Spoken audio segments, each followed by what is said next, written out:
Les lumières s'allumèrent lentement, une à une, dans l'immense installation souterraine située sous ce qu'on appelait autrefois le Colorado.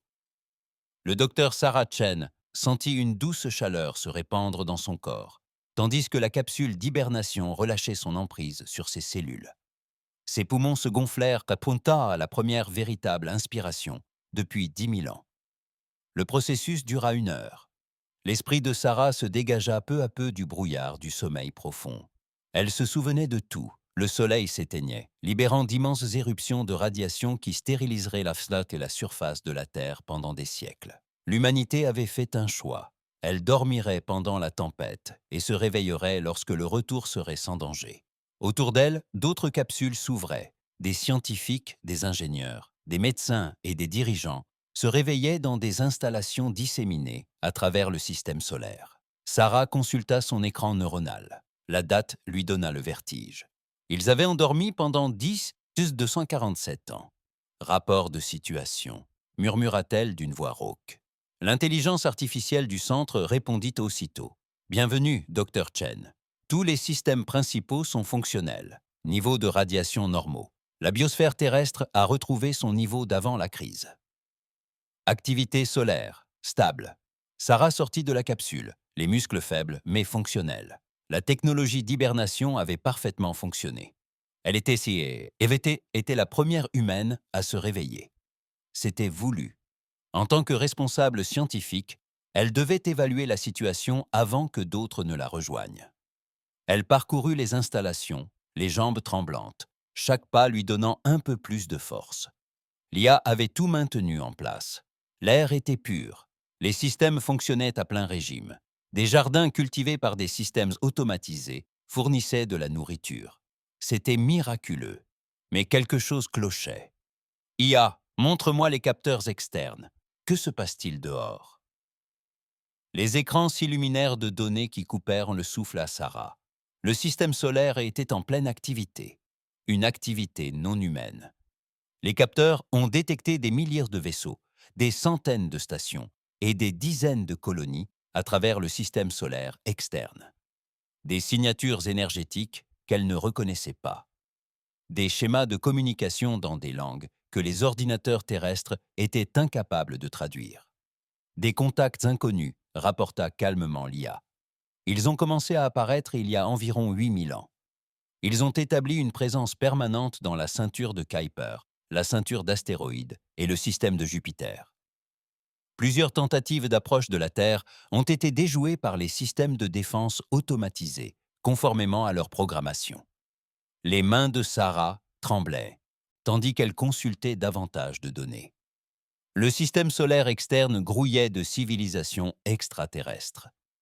Elles avaient bâti des villes entières sur des objets que l'humanité avait à peine commencé à explorer avant le sommeil, et elles semblaient considérer le système solaire comme leur appartenant. Au cours de la semaine suivante, de plus en plus d'humains se sont réveillés. L'amiral Marcus Kim a émergé de la base martienne, apportant son expertise militaire.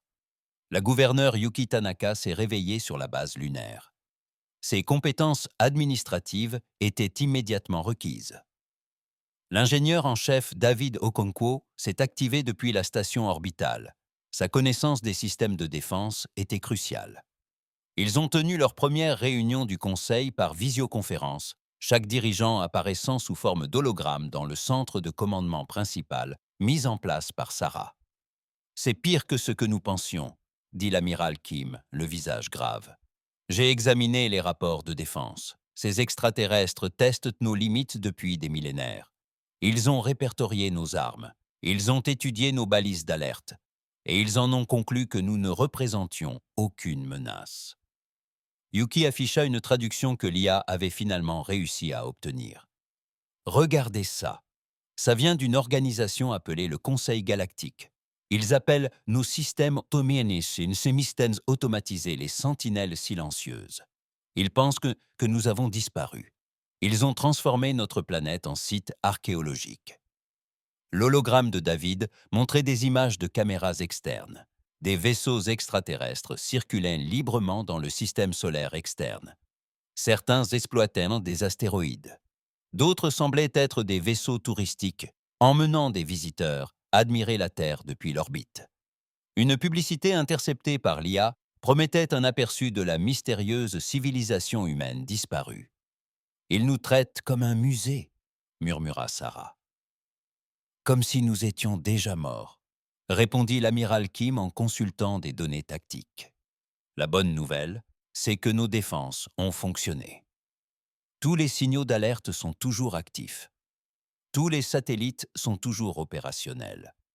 Les systèmes automatisés les ont maintenus à distance de la Terre, de Mars et de nos principales installations. Mais ils semblent ignorer la signification de ces avertissements. « Que disent ces avertissements ?» demanda Yuki. Sarah évoqua les messages originaux que l'humanité avait programmés avant de s'endormir. Les mots étaient clairs et directs. Ce système est temporairement inoccupé. Ses habitants reviendront. Ne colonisez pas. N'exploitez pas les ressources. N'intervenez pas. Ce n'est pas une requête. Ils nous ont ignorés, dit David. 10 000 ans d'avertissement, et ils nous ont tout simplement ignorés.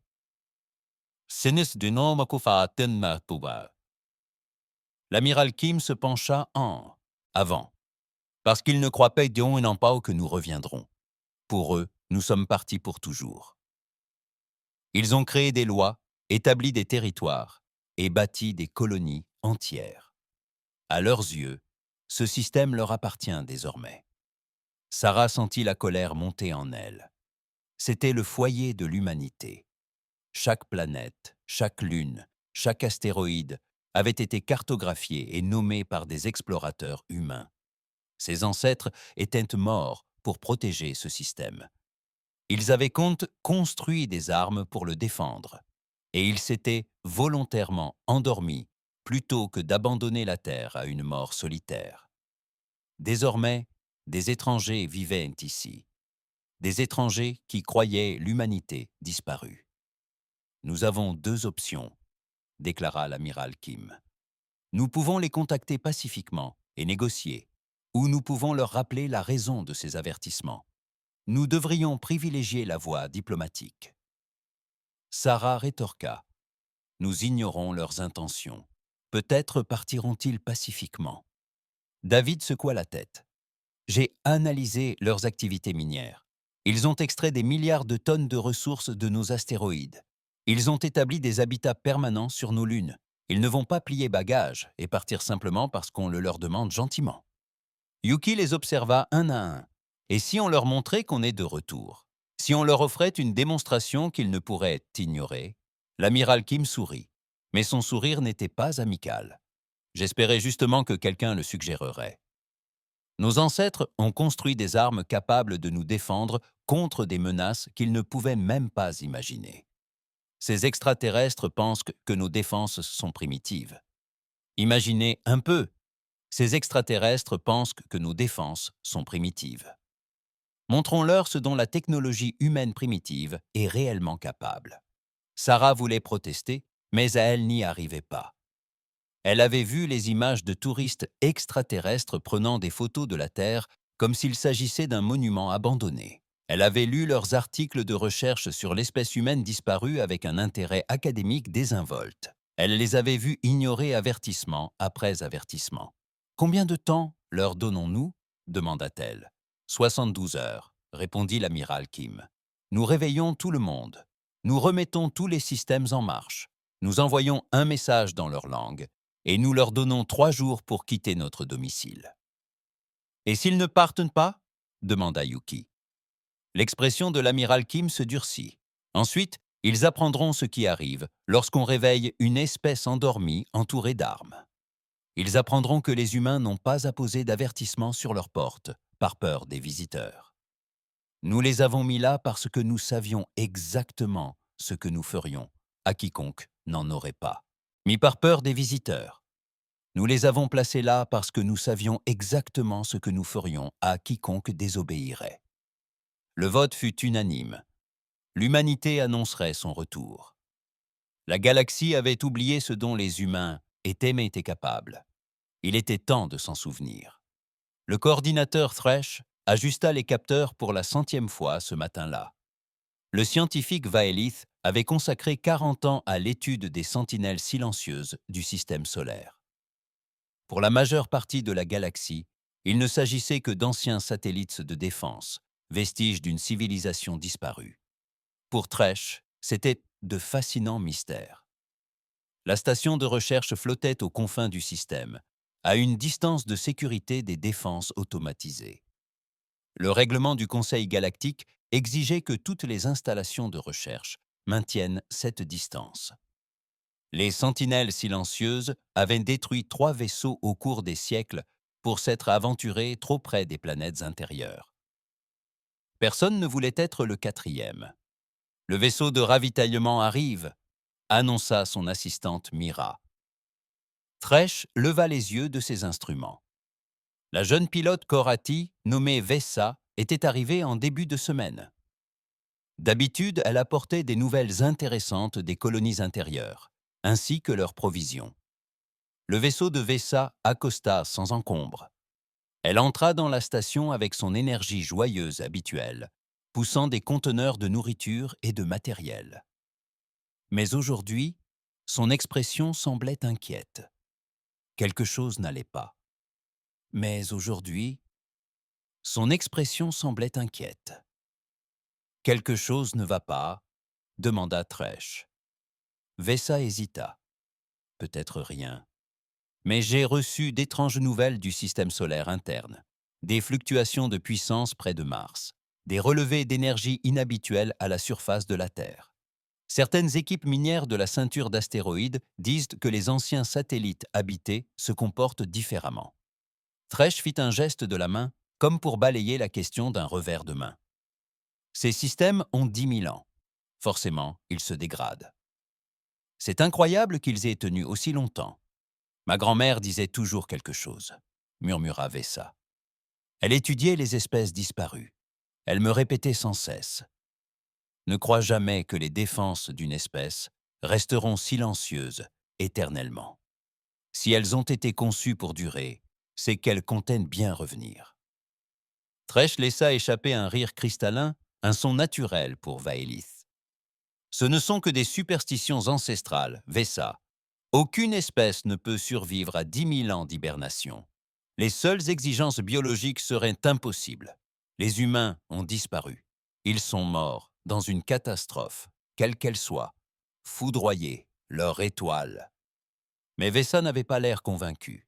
Elle déchargea rapidement les provisions et partit, son vaisseau accélérant plus vite que d'habitude. Tresh reprit ses recherches. Les humains avaient été fascinants. Les vestiges archéologiques dressaient le portrait d'une espèce violente qui, d'une manière ou d'une autre, était parvenue à la coopération. Ils avaient créé des armes capables de détruire leur propre planète, puis promulgué des lois pour ne jamais les utiliser. Ils avaient atteint leur lune avant même d'unifier leur gouvernement. Leur histoire avait été chaotique, créative et marquée par les contradictions. Les sentinelles silencieuses étaient de parfaits exemples d'ingénierie humaine, simple, robuste et d'une efficacité surprenante. Chaque satellite était équipé d'armes cinétiques, de boucliers énergétiques rudimentaires et d'une intelligence artificielle primitive. Rien de comparable à la technologie galactique moderne, mais impressionnant pour une espèce aussi jeune. Tresh consulta des rapports provenant d'autres régions du système solaire. Le collectif minier Mrandari étendait ses activités sur les lunes de Mars. Les profits étaient colossaux. Les techniques minières humaines étaient primitives, laissant d'immenses ressources inexploitées. La compagnie touristique Zentari faisait la promotion de nouveaux forfaits.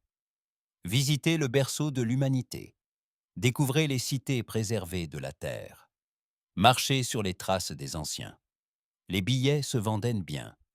De nombreuses espèces s'intéressaient aux humains, malgré leur extinction.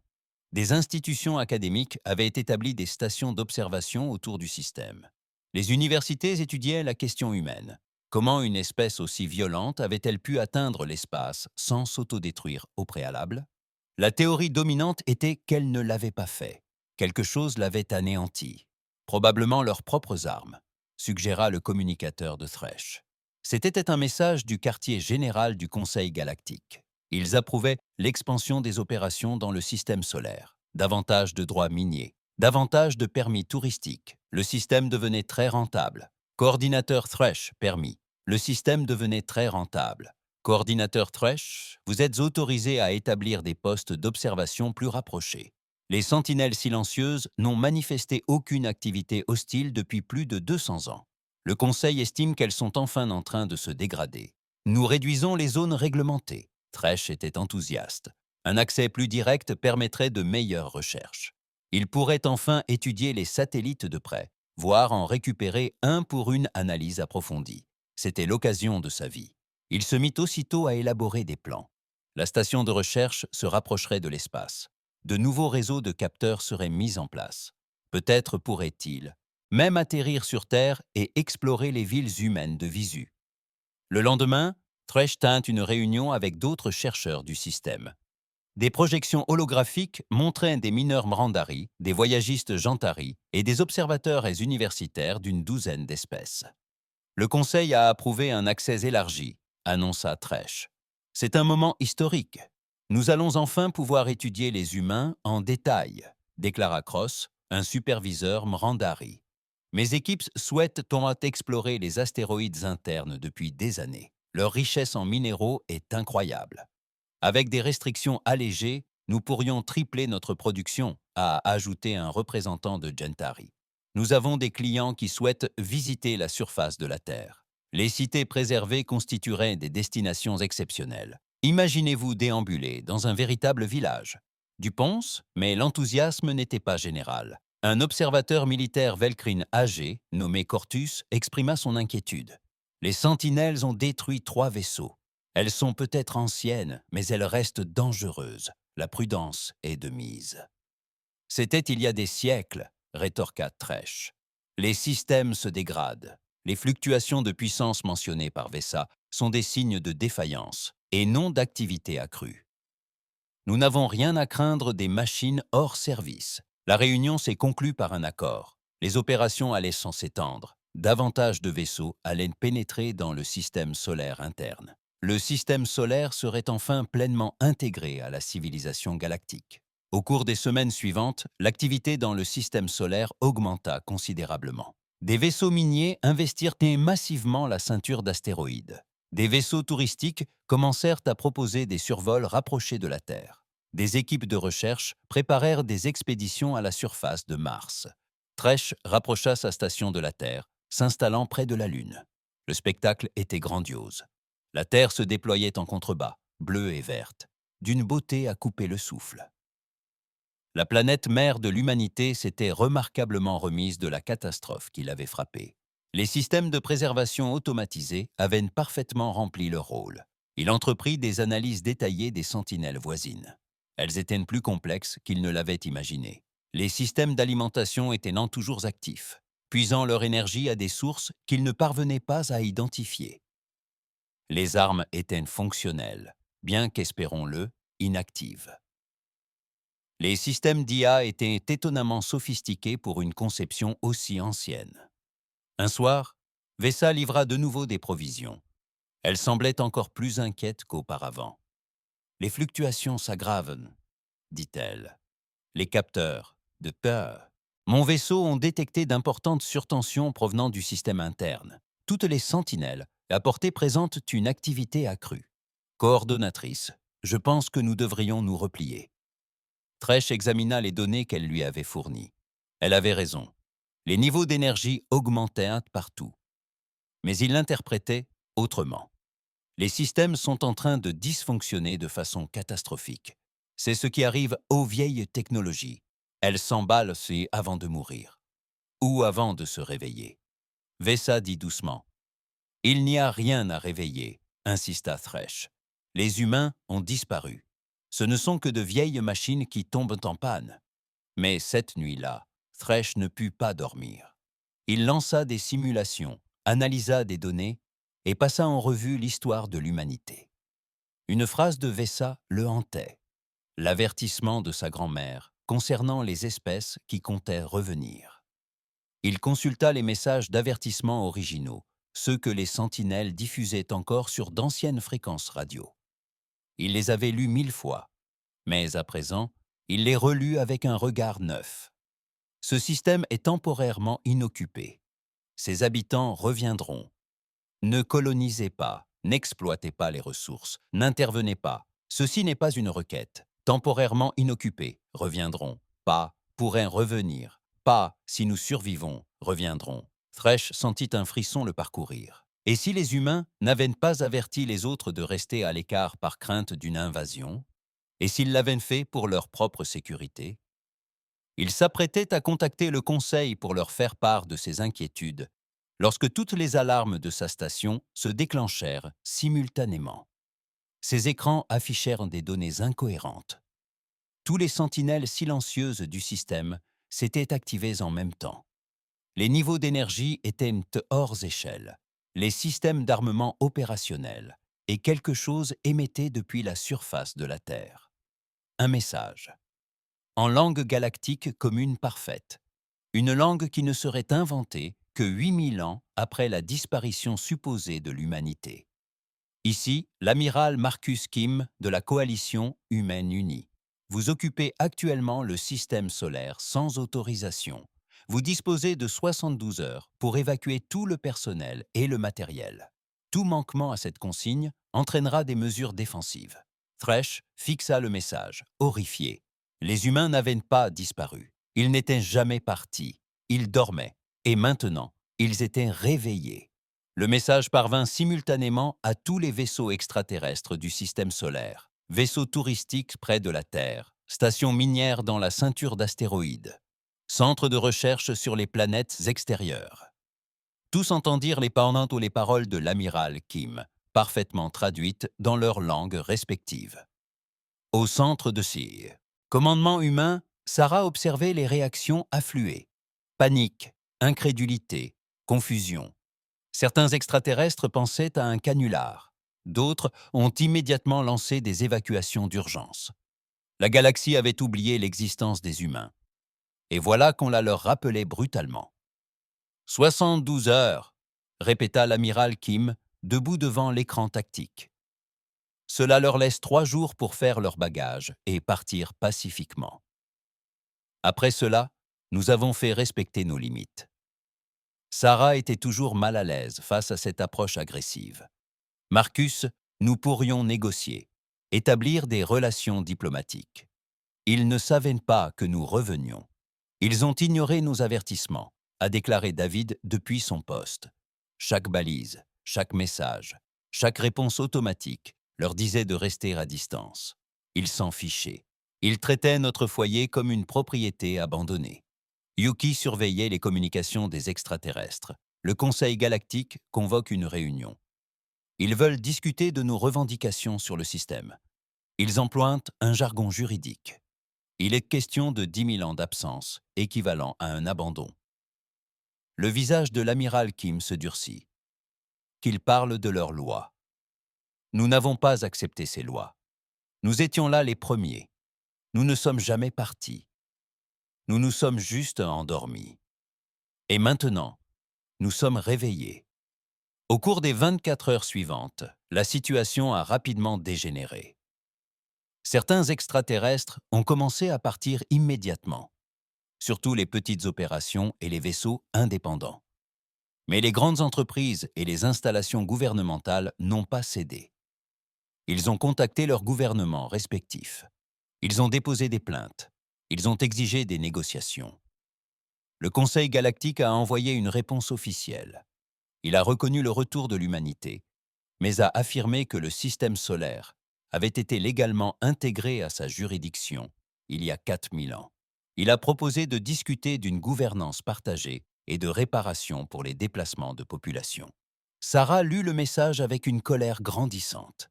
Il nous offre des réparations pour nous avoir chassés de chez nous?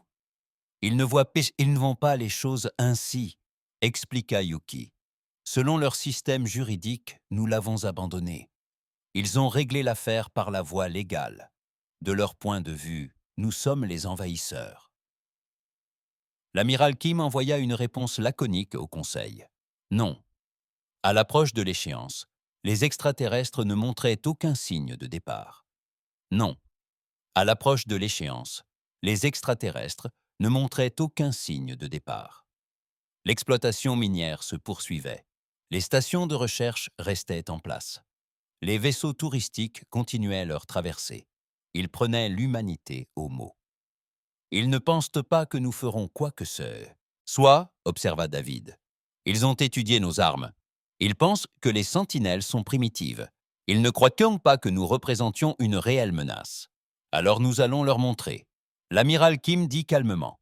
Il ouvrit un canal de communication avec toute la flotte. Tous les vaisseaux humains. Préparez-vous au déploiement. Nous allons leur donner une démonstration qu'ils n'oublieront pas. Sarah voulut protester. Mais elle vit la détermination dans ses yeux. Plus important encore, elle vit la colère dans les yeux de chaque humain, qui s'était réveillé et avait trouvé des étrangers chez lui. Ils avaient tout sacrifié pour sauver la Terre. Ils avaient dormi pendant 10 000 ans et, à leur retour, ils découvraient leur système solaire occupé. L'amiral Kim activa l'ensemble du réseau de défense. Dans tout le système solaire, des satellites que les extraterrestres avaient considérés comme de vieilles reliques révélèrent soudain leur véritable capacité. La puissance mesurée atteignit des niveaux dépassant largement ceux des armes modernes. Les systèmes de ciblage verrouillèrent simultanément chaque vaisseau extraterrestre.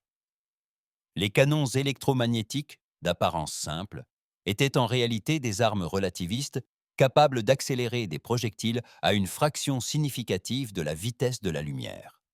La frégate humaine Guardian se démasqua entre Mars et Jupiter. Il était resté caché pendant des semaines, observant les extraterrestres en silence. Ce vaisseau, vieux de 10 000 ans, avait été conçu par des ingénieurs conscients que les humains pourraient avoir besoin de défendre leur planète contre des menaces inconnues. La puissance de son réacteur dépassait à elle seule celle de toute la station de recherche du Conseil galactique. Son blindage était composé de matériaux que les extraterrestres n'avaient même pas encore inventés. Ses armes pouvaient suivre des milliers de cibles simultanément. C'était fait un vaisseau de guerre, conçu par une espèce qui avait étudié l'art de la guerre pendant des millénaires et qui savait parfaitement comment construire une machine redoutable. Le capitaine Amara Osei commandait le Gardien. Officier de carrière, elle s'était endormie jeune lieutenant et s'était réveillée à la tête du premier atout militaire visible de l'humanité en cette nouvelle ère. Elle envoya un message à tous les vaisseaux extraterrestres. Ici le capitaine Osei de la frégate Guardian de la Coalition humaine unie. Vous avez 71 heures et 23 minutes pour évacuer le système solaire. Nous ne sommes pas éteints, nous ne sommes pas primitifs, nous sommes chez nous. Partez immédiatement, ou vous en subirez les conséquences. La panique s'empara des extraterrestres. Les vaisseaux qui exploitaient tranquillement les astéroïdes ont soudainement interrompu leurs opérations et entamé leurs préparatifs de départ. Les vaisseaux touristiques ont abandonné leur route et se sont dirigés vers les confins du système. Même certaines installations gouvernementales ont lancé des procédures d'évacuation, mais le Conseil galactique a refusé de céder et a dépêché une réponse militaire. L'amiral Cortus de la flotte Velkron arriva avec 200 vaisseaux de guerre, représentant 15 espèces différentes.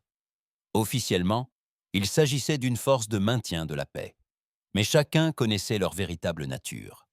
Le Conseil envoyait un message clair. Ils ne se laisseraient pas intimider par une seule espèce. Malgré l'ampleur de leur arrivée, Cortus établit rapidement le contact avec l'amiral Kim. Les Velkron étaient un peuple fier, fort d'une longue tradition militaire. Cortus avait combattu dans 3 guerres majeures et n'avait jamais perdu une bataille. Vaisseau humain non identifié, il transmit. Ce système est légalement intégré à la juridiction du Conseil galactique depuis 4000 ans. Nous prenons acte de votre retour et sommes disposés à négocier une gouvernance partagée et des réparations. Mais vous devez déposer les armes et entamer des pourparlers diplomatiques. La réponse de l'amiral Kim fut froide et sans équivoque. Vous avez 23 heures. Nous ne partageons pas notre territoire. Nous ne négocions pas ce qui nous appartient déjà. Partez ou vous serez destitués. Cortus se sentit insulté. D'après son expérience, les négociations étaient toujours possibles. La force militaire n'était qu'un outil pour obtenir de meilleures conditions diplomatiques. Il décida de faire une démonstration de force. 3 de ses vaisseaux de guerre les plus avancés allaient se positionner près de Mars, démontrant ainsi à l'humanité que le Conseil était déterminé. Amiral Kim, nous déployons des vaisseaux dans la zone orbitale de Mars à des fins de maintien de la paix. Il ne s'agit pas d'un acte d'agression. Nous établissons simplement notre présence durant les négociations. Vous étiez prévenu, répondit l'amiral Kim. Rien de plus. Les 3 vaisseaux de guerre Velkron s'approchèrent de Mars. C'étaient de puissants vaisseaux dotés de boucliers capables de résister aux armes nucléaires, d'un blindage résistant à la plupart des armes énergétiques et de capteurs permettant de suivre des objets à travers les systèmes solaires. Leurs équipages étaient des guerriers aguerris. La réaction humaine fut instantanée. Les sentinelles entourant Mars n'ont pas utilisé d'armes à énergie ni de missiles. Elles ont plutôt accéléré de petits projectiles en tungstène à des vitesses relativistes. Ces projectiles se déplaçaient si vite que les capteurs à velcro ne pouvaient les détecter qu'au moment de l'impact. Ces impacts libéraient une énergie équivalente à celle de puissantes armes nucléaires. Les boucliers à scratch ne s'activèrent jamais, faute de cible, jusqu'à ce que le projectile ait traversé la coque. Les 3 vaisseaux explosèrent simultanément, projetant des éclairs aveuglants visibles depuis la Terre. Toute la flotte extraterrestre assista à la scène, horrifiée. La doctrine militaire moderne reposait sur les boucliers et les armes à énergie. Les humains utilisaient des armes cinétiques, propulsées à des vitesses rendant les boucliers inefficaces. C'était une technologie ancienne, supposément primitive, mais d'une efficacité redoutable. À bord du vaisseau de Vesa, le coordinateur Thresh comprit enfin. Il avait évacué avec les autres chercheurs. Et maintenant, il contemplait la destruction sur ses écrans. Il n'empêchait pas les autres d'entrer par peur, murmura-t-il. Il les empêchait d'entrer parce qu'il savait exactement à quel point ils pouvaient être dangereux. Les avertissements n'étaient pas destinés à protéger les humains. Elles appartenaient à tous les autres, acquiesça lentement Vesa. Ma grand-mère avait raison. Il ne faut jamais réveiller une espèce qui construit des défenses pour durer 10 000 ans. Il ne compte pas fuir, il compte se battre. L'amiral Cortis fixait son écran tactique, incapable de comprendre ce qui venait de se passer. Il avait perdu 3 vaisseaux en moins d'une seconde. Sa flotte était la force militaire la plus puissante de plusieurs secteurs, et les humains avaient détruit 3 de ses meilleurs vaisseaux sans effort apparent. Tous les vaisseaux, repliez-vous vers la limite de la ceinture de Kuiper, ordonna-t-il. Sa voix tremblait légèrement. N'approchez pas du système intérieur. Ne faites pas feu. Nous nous replions sur nos positions défensives. La flotte du Conseil se retira en désordre. La force de maintien de la paix, censée intimider l'humanité, fuyait des armes vieilles de 10 000 ans. L'amiral Kim diffusa un dernier message. Il vous reste 22 heures et 57 minutes. Le compte à rebours continue. Dans toute la galaxie, les espèces visionnaient les images des vaisseaux de guerre détruits. Les chaînes d'information analysaient les armes humaines. Les experts militaires tentaient d'expliquer comment une technologie aussi ancienne pouvait être si efficace. Et peu à peu, une nouvelle compréhension se répandit. L'humanité n'était pas primitive. Elle était expérimentée. Elle avait étudié la guerre pendant des millénaires. Elle avait construit des armes conçues pour durer des siècles. Et elle s'était endormie en sachant exactement ce qu'elle ferait à quiconque ne respecterait pas ses avertissements. La galaxie apprenait une dure leçon. Ne jamais présumer qu'une espèce endormie est une espèce disparue. Et ne jamais ignorer les avertissements d'une espèce qui maîtrise suffisamment l'art de la guerre pour tenter de l'éviter. L'activité était intense au siège du Conseil galactique. Des représentants de centaines d'espèces visionnaient en boucle les images du système solaire. 3 vaisseaux de guerre, de pointe détruits en quelques secondes. Les humains n'avaient même pas pris la peine de tirer des coups de semonce. Ils avaient tout simplement éliminé la menace avec une efficacité effrayante. Le chef du Conseil, Vorn, un diplomate Mrendari de haut rang convoqua une session d'urgence. La salle était emplie de projections holographiques de représentants venus des quatre coins de la galaxie. Tous parlaient en même temps. Le retour pacifique d'une espèce disparue avait dégénéré en guerre potentielle. « Ils ont assassiné nos gardiens de la paix !» hurla le représentant Velkron, encore sous le choc de la perte de ses vaisseaux. « Ils nous ont prévenus !» rétorqua un délégué Korati. « À plusieurs reprises, nous avons choisi d'ignorer ces avertissements. » « Leurs avertissements datent de 10 000 ans, argumenta Vorn. Comment aurions-nous pu savoir qu'ils étaient encore valables? Ils ont abandonné le système, n'est-ce pas?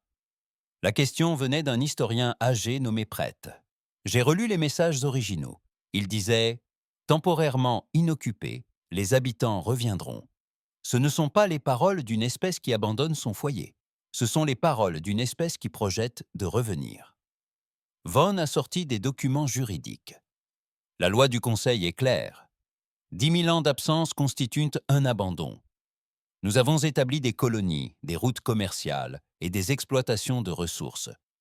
Nous avons des droits légaux sur ce système. Des droits légaux qu'ils ne reconnaissent pas, répliqua Prête. Ils n'ont jamais fait partie du Conseil. Ils n'ont jamais approuvé nos lois. Nous les avons créées pendant leur sommeil, persuadés qu'ils les accepteraient à leur réveil. L'amiral Cortis apparu sous forme d'hologramme, diffusant depuis sa flotte en retraite. L'amiral Cortis apparut sous forme d'hologramme, diffusant depuis sa flotte en retraite. Nous devons discuter de la situation militaire.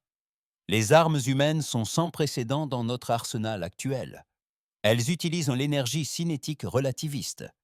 Nos boucliers sont conçus pour les armes à énergie et les missiles.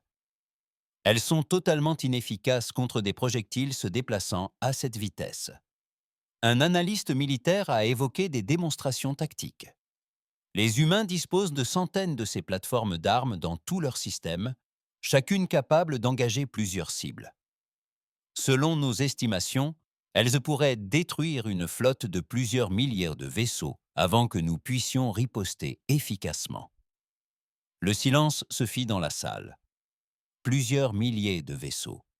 Le Conseil avait déjà affronté des espèces agressives, mais aucune dotée d'une telle puissance défensive. Et il s'agissait d'armes prétendument anciennes. Que pouvait faire la technologie humaine moderne? « Il faut négocier », finit par dire Vorn. « Envoyez une délégation diplomatique. Faites des concessions. Nous ne pouvons pas nous permettre une guerre contre une espèce aussi puissante militairement. » « Ils ne veulent pas de concessions, » rétorqua Corta avec amertume. « J'ai essayé de négocier. Ils exigent une évacuation totale. Aucun partage, aucun compromis. Que tout le monde soit expulsé de leur système. Que tout le monde soit expulsé de leur système. »« Alors nous évacuons, » a simplement déclaré Prête. « Nous avons commis une erreur. Nous avons ignoré des avertissements clairs et colonisé un système qui n'était pas le nôtre. Nous en subissons maintenant les conséquences. Nous avons 4000 ans de colonisation. » Von protesta. Des millions de citoyens vivent dans ce système. Des milliards de dollars de valeur économique. Nous ne pouvons pas l'abandonner. Nous n'avons pas le choix, répondit Pratt, à moins que vous ne vouliez envoyer encore plus de vaisseaux à la mort. Pendant que le Conseil débattait, les évacuations s'accélérèrent dans tout le système de Séoul.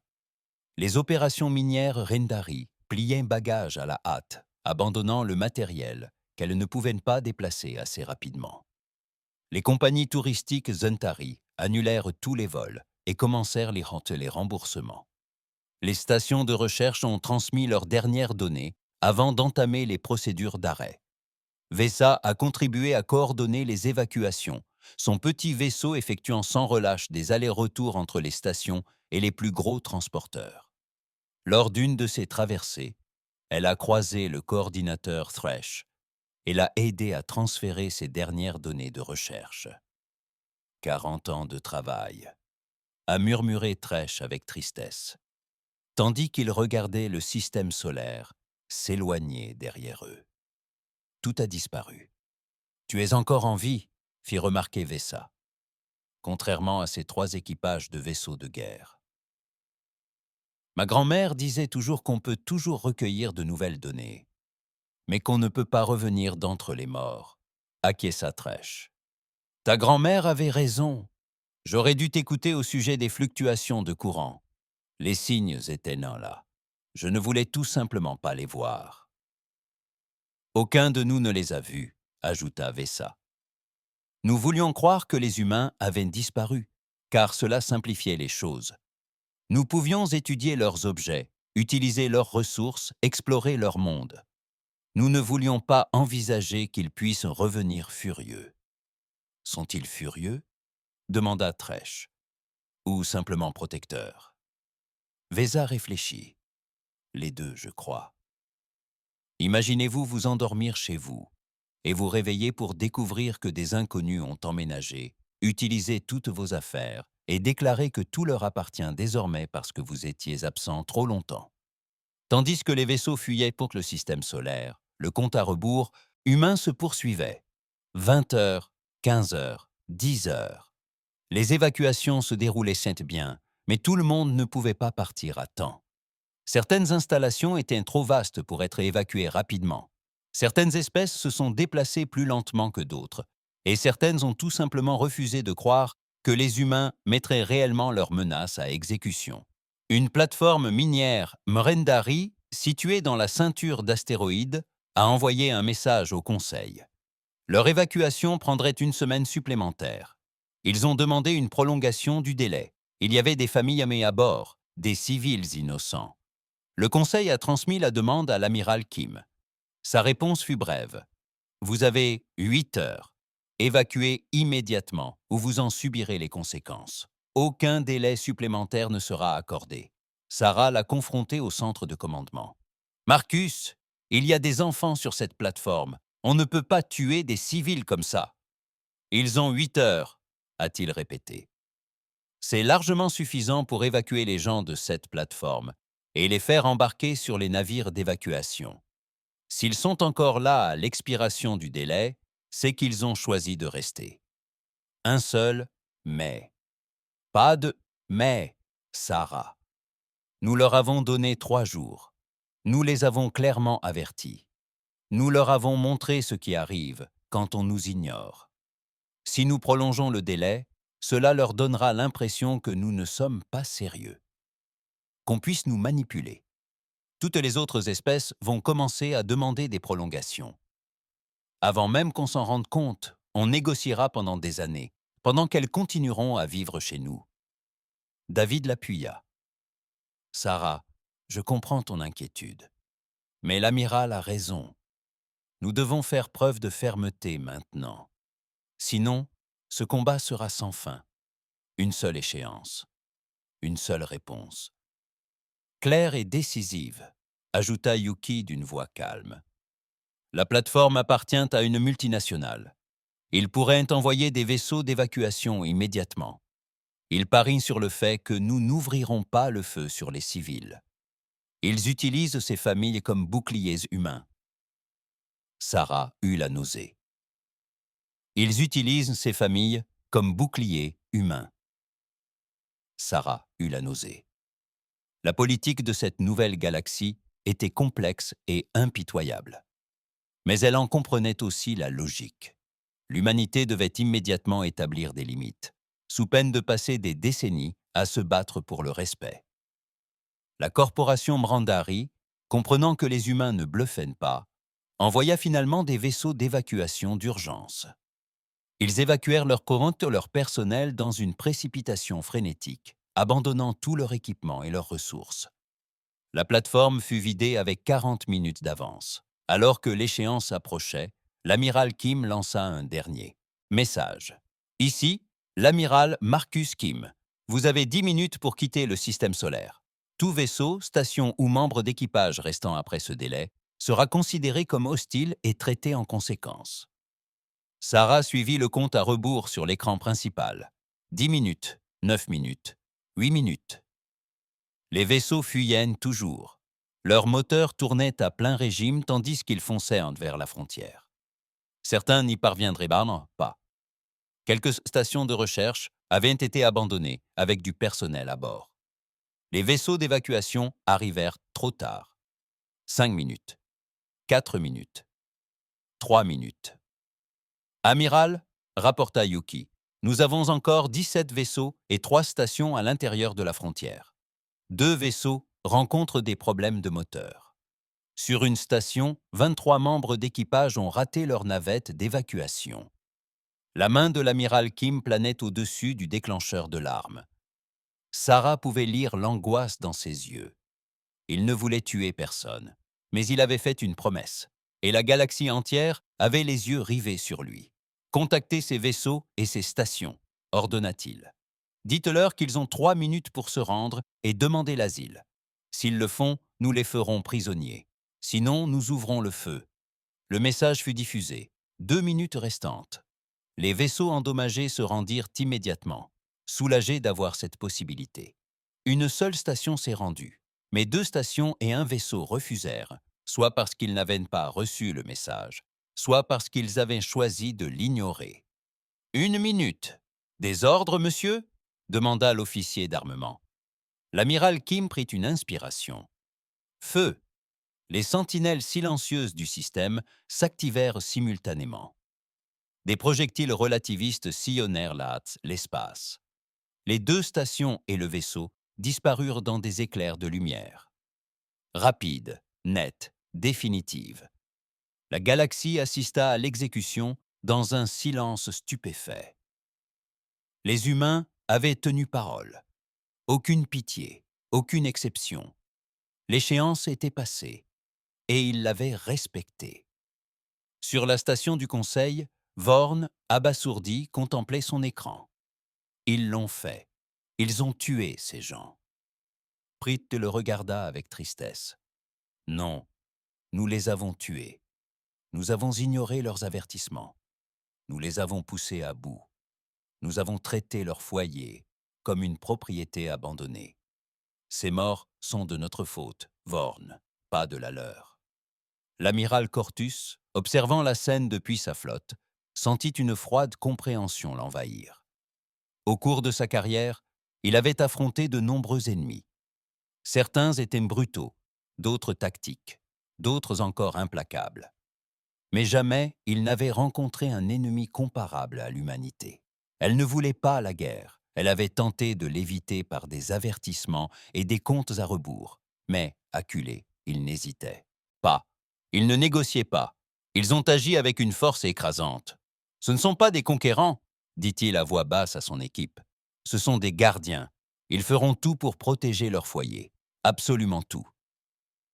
Le système solaire sombrait dans le silence, déserte de toute présence extraterrestre, pour la première fois en 8000 ans.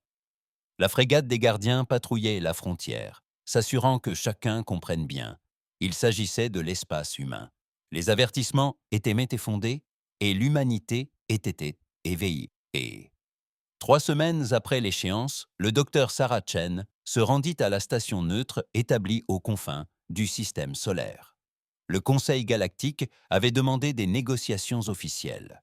L'amiral Kim avait donné son accord, mais uniquement aux conditions de l'humanité. La réunion se tiendrait en espace neutre, sans armes, sans présence militaire, hormis la frégate Guardian, qui maintiendrait une distance respectueuse. Sarah était nerveuse à l'approche de la station. Elle avait été choisie comme représentante diplomatique de l'humanité en raison de sa formation scientifique et de ses opinions plus modérées. Mais elle détenait toute l'autorité du gouvernement humain et chacun connaissait les enjeux. La station était neuve, construite à la hâte par le Conseil spécialement pour ces pourparlers. À l'intérieur, des représentants de dizaines d'espèces attendaient. Sarah reconnut le coordinateur Thresh, qui officiait désormais comme consultant historique. Vessa était également présente en tant qu'observatrice neutre. L'amiral Cortis représentait le point de vue militaire et le chef du conseil, Vorn, mènerait les négociations. Sarah entra dans la salle et tous les regards se tournèrent vers elle. Elle sentait un mélange de peur, de curiosité et de ressentiment. Certaines espèces considéraient les humains comme des victimes qui avaient légitimement reconquis leur territoire. D'autres les considéraient comme des nouveaux venus agressifs ayant assassiné des civils. La vérité, comme toujours, était plus complexe. Vaughn ouvrit la séance. Dr. Chen, merci d'avoir accepté de nous rencontrer. Le Conseil souhaite établir des relations diplomatiques officielles avec l'humanité et discuter de l'avenir du système solaire. Sarah s'assit à l'endroit désigné, seule face aux représentants réunis. Elle prit une profonde inspiration et commença. Avant de parler de l'avenir, il nous faut comprendre le passé. Le système solaire a toujours été le foyer de l'humanité. Il y a 10 000 ans, notre Soleil devint instable. Nous fûmes confrontés à un choix, abandonner la Terre à jamais ou sombrer dans le sommeil. Et croire que nous pourrions survivre jusqu'à ce que la situation s'améliore. Elle a projeté des hologrammes retraçant l'histoire de l'humanité. Les préparatifs désespérés. La construction des installations d'hibernation. La programmation minutieuse des systèmes de défense. Nous avons laissé des avertissements clairs. Nous avons prévenu quiconque trouverait notre système que nous reviendrions. Nous leur avons demandé de ne pas s'installer, de ne pas s'approprier les ressources, de ne pas intervenir. Thresh prit la parole. Dr. Chen, j'ai étudié ces avertissements en détail, mais ils dataient de 10 000 ans, étaient diffusés dans des langues que personne ne parlait, avec une technologie inconnue. Comment pouvions-nous savoir qu'ils étaient encore valides? Le regard de Sarah se durcit, parce que c'était des avertissements. Quand on voit un panneau « Danger », on ne présume pas que la zone est sans danger simplement parce qu'il est ancien. On fait preuve de prudence. On enquête. On prend en compte la possibilité que le danger soit réel. Elle a modifié l'affichage pour montrer l'activité extraterrestre dans le système solaire au fil des millénaires. Opérations minières, vaisseaux touristiques. Station de recherche. Vous n'avez pas simplement ignoré nos avertissements. Vous les avez répertoriés. Vous les avez étudiés. Vous saviez exactement ce qu'ils disaient. Et vous avez décidé que nous étions morts. Alors, les avertissements n'avaient plus aucune importance. Vaughn tenta d'intervenir, mais Sarah poursuivit. Soyons clairs. Nous comprenons que vous ignoriez que nous étions vivants. Nous comprenons que 10 000 ans, c'est long. Nous comprenons même que vous ignoriez notre existence. Nous comprenons que 10 000 ans, c'est long. Nous comprenons même que vous ayez établi des lois et des cadres juridiques pendant notre absence. Mais rien de tout cela ne change la vérité fondamentale. C'était notre foyer. Nous ne l'avons jamais abandonné. Nous nous sommes simplement endormis. Un observateur militaire de Velcro prit la parole. Vous avez tué des membres du Conseil, détruit 3 navires de guerre et plusieurs équipages de station. Comment justifiez-vous une telle violence? L'expression de Sarah demeura impassible. Nous vous avons donné 3 jours. Nous vous avons envoyé des messages dans vos langues. Nous vous avons démontré nos capacités. Nous vous avons donné tous les avertissements possibles, sauf celui de vous ouvrir le feu. Et lorsque vous avez envoyé des navires de guerre établir des positions de maintien de la paix sur notre territoire, nous avons réagi. Ces morts sont tragiques, mais elles n'étaient pas sans provocation. L'amiral Cortus acquiesça lentement. Elle a raison. J'ai ordonné à ces navires d'avancer. Je pensais que les humains bluffaient, je me suis trompé. Ces morts sont de ma responsabilité, pas de la leur. La salle s'embrasa de débats passionnés. Certains représentants estimaient que les actions humaines étaient maintes et justifiées. D'autres les jugeaient excessives. Sarah attendit que le brouhaha se calme. Finalement, Vaughn leva la main pour demander le silence. Dr. Chen, le Conseil reconnaît que nous avons peut-être commis des erreurs dans notre approche du système solaire, mais nous devons examiner la situation juridique. La loi du Conseil stipule que 10 000 ans d'absence constituent un abandon. Nous avons des accords de règlement, des accords commerciaux et une présence établie. Vous ne pouvez pas effacer 4 000 ans de cadre juridique. Sarah se pencha en avant. Vous avez raison, nous ne pouvons pas effacer vos lois, mais nous ne sommes pas tenus de les respecter. Nous n'avons jamais fait partie de votre conseil. Nous n'avons jamais approuvé vos cadres juridiques. Vous avez créé des lois qui s'appliquaient à notre territoire sans notre consentement. Ce n'est pas de la légitimité, c'est du colonialisme. Le mot planait dans l'air. Colonialisme. Pour de nombreuses espèces, il était lourd de conséquences historiques. Elles en avaient elles-mêmes été victimes dans un passé lointain. Vesa prit la parole soudainement. Si je peux me permettre, chef du conseil. Ma grand-mère étudiait les espèces disparues. Elle disait toujours que les espèces les plus dangereuses n'étaient pas celles qui se battaient sans cesse.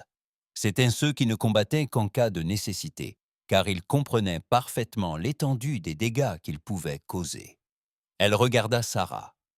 Les humains ont créé des armes capables de détruire leur propre planète. Puis, ils ont signé des traités pour ne jamais les utiliser. Ils avaient compris le principe de la destruction mutuelle, assurée, avant même de quitter leur système solaire. Ils ne sont pas agressifs par nature. Ils sont terrifiés par ce dont ils sont capables. Alors, ils surcompensent en adoptant des réponses défensives massives pour mettre fin immédiatement au conflit. Sarah acquiesça. C'est exact. Nous savons ce que coûte la guerre.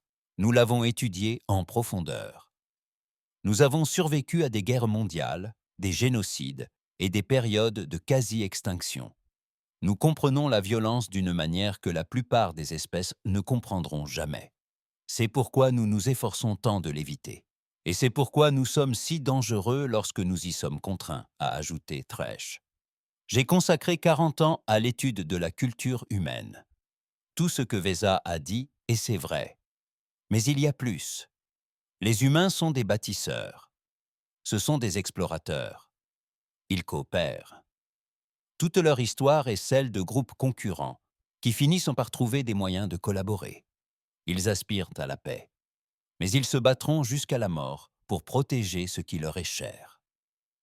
La conversation a pris une autre tournure. Les représentants ont commencé à poser des questions sur la technologie, la culture et les intentions des humains. Sarah répondit honnêtement. Oui, l'humanité possédait des armes avancées. Oui, elle défendrait son territoire sans réserve, mais elle souhaitait aussi commercer, acquérir des connaissances, échanger et, à terme, nouer des amitiés avec d'autres espèces. Nous ne sommes pas des conquérants, affirma Sarah avec fermeté. Nous ne voulons pas de vos systèmes, nous ne voulons pas de vos ressources. Nous voulons simplement notre foyer et nous voulons être respectés. Traitez-nous d'égal à égal, respectez nos frontières et nous serons vos alliés. Violez notre espace, menacez notre peuple et vous subirez la même riposte que ces 3 vaisseaux de guerre. Vaughn observa ses collègues représentants. Il pouvait lire le calcul dans leurs yeux. L'humanité était puissante, mais elle n'était qu'une seule espèce. Le Conseil représentait des milliers de personnes. Une guerre serait dévastatrice pour les 2 camps. Mais surtout, l'humanité ne réclamait rien d'excessif. Elle voulait son système d'origine. Elle voulait être reconnue. Elle voulait qu'on la laisse tranquille, sauf invitation contraire. Ce sont des conditions que le Conseil peut accepter, Dr. Chen, déclara Vorn avec prudence. Le Conseil propose ce qui suit. Nous reconnaissons officiellement le système solaire comme territoire souverain de l'humanité. Nous retirons toutes nos revendications et tous nos accords. En échange, l'humanité accepte d'établir des relations diplomatiques, d'ouvrir des négociations commerciales et de partager sa technologie de défense avec les forces militaires du Conseil. Sarah secoua la tête. Nous renoncerons au partage d'armes. Nous établirons des relations diplomatiques et commerciales. Mais nous ne partagerons pas notre technologie militaire. Pas encore. Peut-être dans quelques décennies, une fois la confiance établie. Mais pas maintenant. Vous ne nous faites pas confiance, dit Vorn d'une voix calme. Et vous, répliqua Sarah, vous avez passé des millénaires à occuper notre foyer. Vous avez ignoré nos avertissements. Vous n'êtes parti que lorsque nous vous y avons forcé. La confiance se gagne. Chef du Conseil, vous devrez prouver votre respect avant que nous partagions nos technologies les plus sensibles. Les négociations se poursuivirent pendant des heures. Finalement, un accord fut trouvé. Le système solaire serait reconnu comme territoire humain. toutes les colonies extraterrestres seraient démantelées sous 90 jours. En échange, l'humanité établirait des ambassades sur les principales planètes du Conseil, ouvrirait des routes commerciales et partagerait ses connaissances scientifiques dans les domaines non militaires. La réunion terminée, Thresh s'approcha de Sarah en privé. « Que vas-tu faire maintenant? La galaxie sait que tu existes. Certains te craindront, d'autres convoiteront ta technologie, d'autres encore te défieront. » Sarah sourit, fatiguée. « Nous ferons comme toujours. Nous essaierons d'être pacifiques. Nous tendrons la main à ceux qui nous respectent.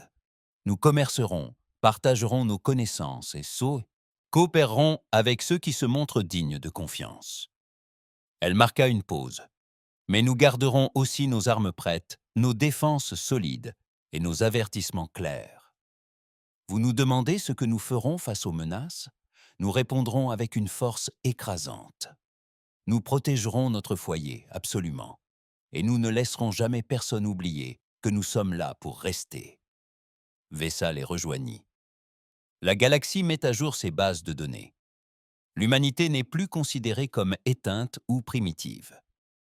La nouvelle désignation est statut protégé, vigilance extrême, ne pas provoquer. Est-ce acceptable? R. Sarah rit. Ne pas provoquer. Est-ce acceptable? R. Sarah rit. C'est honnête. Je prends. Alors que la navette de Sarah revenait sur Terre, elle contempla la planète en contrebas. Bleue, verte et magnifique. Leur foyer. Ils s'étaient battus pour elle. Ils avaient dormi pour elle. Et maintenant, ils l'avaient reconquise. À la surface de la Terre, des humains foulaient le sol pour la première fois depuis 10 000 ans. Ils respiraient un air pur. Ils sentaient la lumière du soleil. Ils marchaient battés sur la terre ferme. Leurs ancêtres s'étaient battus pour préserver leur monde. Au-dessus d'eux, les derniers vaisseaux extraterrestres quittaient les lieux, laissant le système solaire déserté de toute présence étrangère. L'amiral Kim se tenait aux côtés du gouverneur Tanaka, observant la fin des évacuations. « Pensez-vous qu'ils respecteront les frontières ?» demanda Yuki, songeuse. « La plupart le feront. Certains, non. Et nous réglerons ce problème le moment venu. Mais notre position est claire. C'est notre foyer. Ce sont nos règles.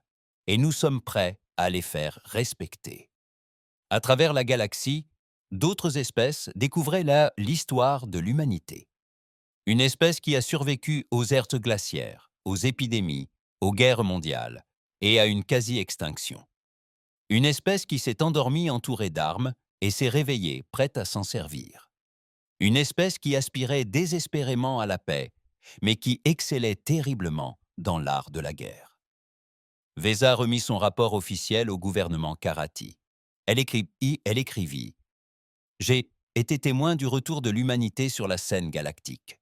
Ce ne sont ni des conquérants, ni des pacifistes. Ce sont des gardiens qui ont dormi pendant 10 000 ans et se sont réveillés pour trouver des étrangers chez eux. La galaxie ferait bien de se souvenir de cette leçon. Les espèces les plus dangereuses ne sont pas celles qui menacent bruyamment. Ce sont celles qui avertissent une seule fois, puis agissent avec détermination. L'humanité nous a mis en garde. Soyons assez sages pour l'écouter. » Le rapport se terminait par le vieux dicton de sa grand-mère qui s'est avéré prophétique. Ne jamais croire qu'une espèce restera silencieuse éternellement. Si elle a bâti ses défenses pour durer, c'est qu'elle comptait bien revenir.